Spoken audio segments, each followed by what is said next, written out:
Hi, I just wanted to give you a quick recap of what happened today in case you were a little bit confused what happened in the room.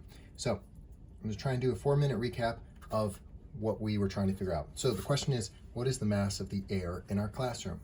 And we already did part 1 of the lab, which was basically you have a bell jar and you took out the air and then you took the mass before and after.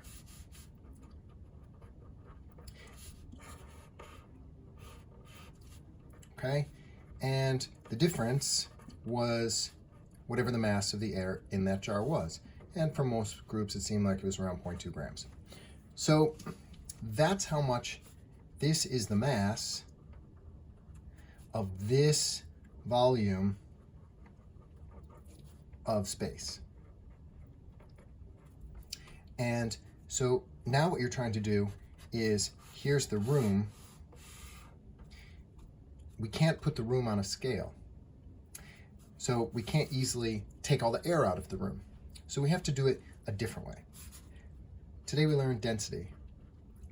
Density is, the formula is mass of something over its volume.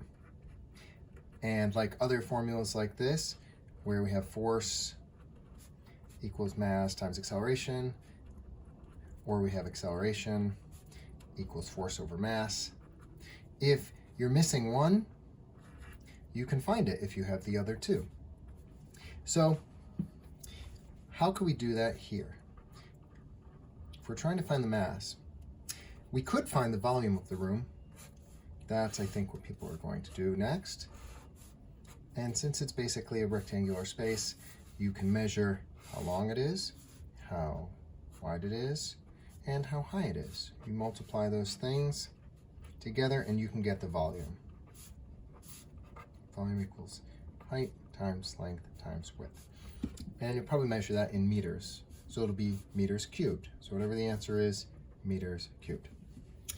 So that's our volume, okay? Check. Density of air. Well, you could just look it up on the internet. You could also, because I measured it in order to get the answer that you were trying to get close to, I measured it by doing this experiment, just like you did. You take the air out and you get the mass of that. So now we just need to figure out the volume of that.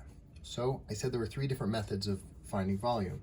One is the length, width, height, like this. The other one is just fill something with water and then measure it. And however much water it is, whatever it comes up to, that's the volume. Our graduated cylinders only go up to 100 milliliters, but you can fill them more than once if you need to figure out the volume of something like the bell jar, for example. Hint, hint.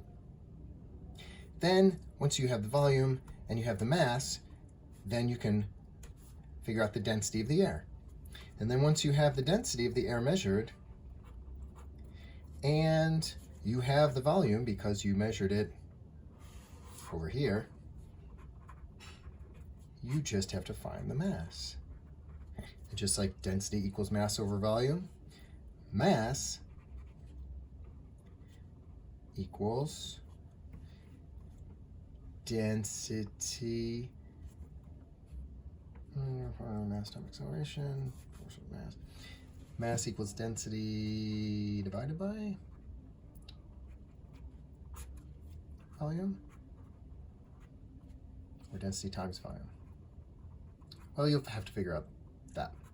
But once you get that, you'll have the mass of the air in the room. And it might be in grams. If it's in grams, you have to translate to kilograms. Remember, there's 1,000 grams in a kilogram. But hopefully that clears up what you're going to do tomorrow in class. If today went past a little bit too fast for you, then you should definitely look at this and think about it before class tomorrow.